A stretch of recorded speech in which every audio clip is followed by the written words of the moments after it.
Hello, it's the 15th of June and I thought I'd do a video about these sweet peas. I've done several videos in the past which show how we got from the stage of a seed to the completed sweet peas, but they're all in separate locations and I thought I'd put them all together so they can all be looked at in one go, from germinating the seeds to harvesting the sweet peas. The reason I've decided to do that this year is because I've been very impressed with the way these have come up. I think that's the best display that I've had so far, and I'm not sure that could actually be bettered. So I thought it might be helpful to share the technique that was used. One word of credit, and I don't get any sponsorship for this, I'm recommending this company simply because I've used them, been successful with them. Eagle Sweet Peas, E-A-L-G-L-E. They provided the peas, the seeds for the sweet peas, and I also got from their website details of how to germinate the seeds in the way you'll see in due course. So I thought I ought to give them credit because the quality of the seeds I'm sure are very important in order to produce a display like this. This is their Chelsea collection. I first came across Eagle Sweet Peas at one of the RHS shows, but I'm sure the quality of the seeds is really important, and Eagle Sweet Peas are by appointment to Her Majesty apparently, and certainly they produced this.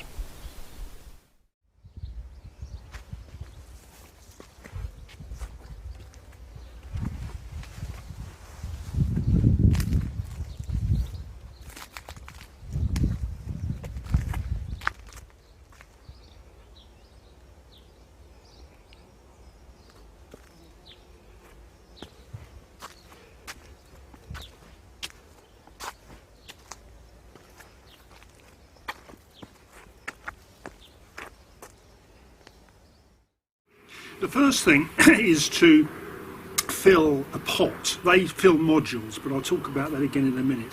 Is to fill a pot about 3/4 full with compost, and then to water it well so it's really soaked. The next thing is to fill the next quarter of it up towards the top with fresh dry compost straight from the compost bag.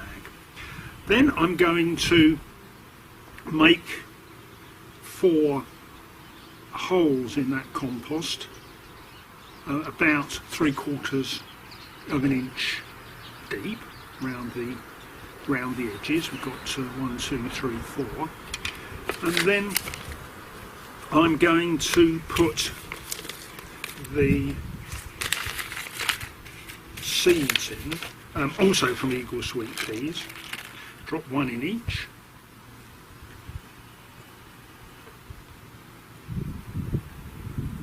and just sort of cover the top up a bit, and then not water it again until the seeds germinate.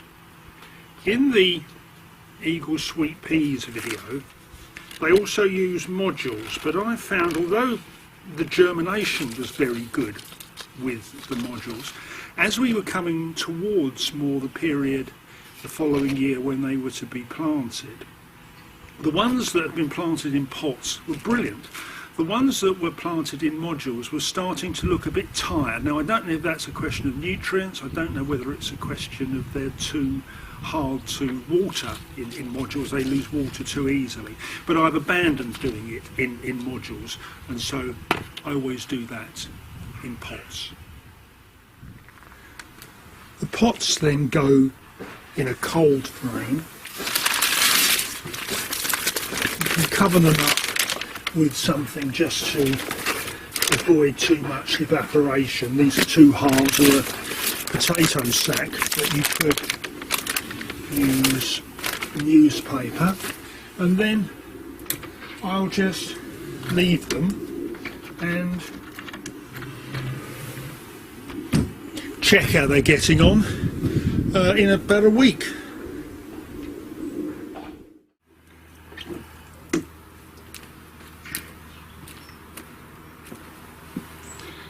Today is the 4th of November. It's almost exactly a month since I planted these sweet peas. You can see how I did that in my video of the 5th of October. I said in that video that in the past I'd got 100% germination with that technique. This time I planted 64 seeds and 63 came up. This one has definitely let the side down. Nevertheless, I think that's acceptable. The next thing to do before mostly leaving them for the winter is to cut off the top section in order to promote and encourage side growths.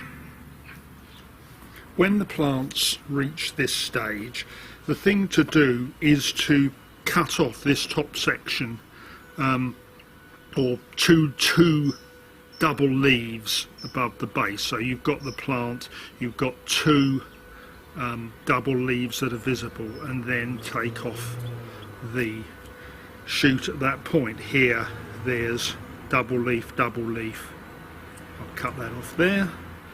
Here there's another double leaf there and a double leaf there, I'll cut that off there.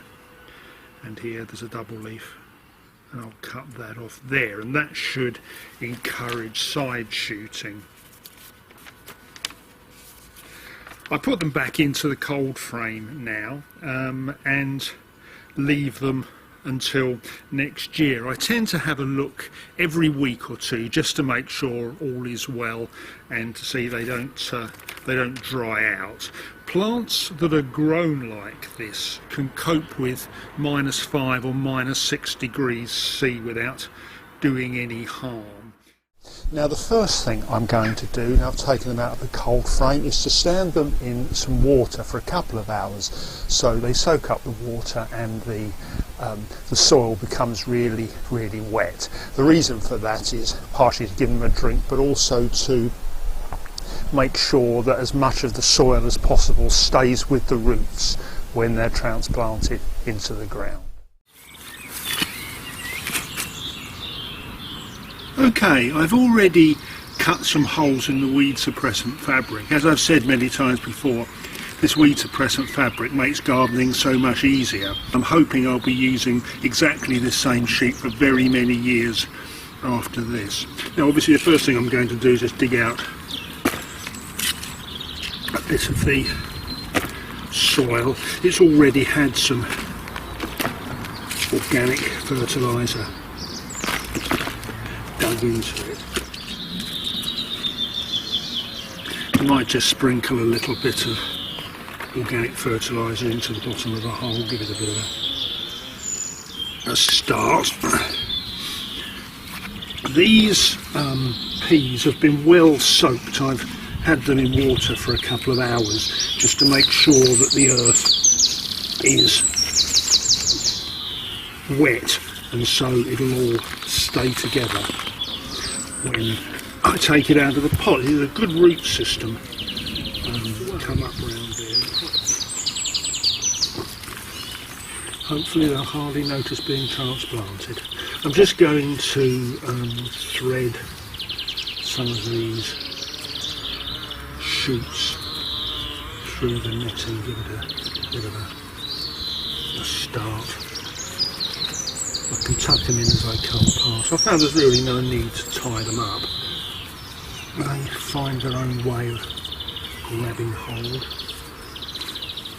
Right, let's put a bit of soil back around the pots.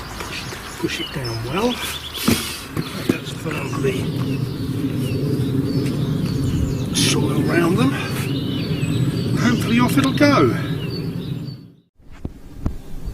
Okay, well I've planted about 7 along each side of the frame. They're about a foot apart in the line here, and they're about 2 feet from each other across the frame. I think the last thing that remains to be done is to water them in. Well, as ever, thank you very much for watching. I hope it's been useful to see the whole process put together in one video, and I'll put a link to the website of Eagle Sweet Peas in the notes below.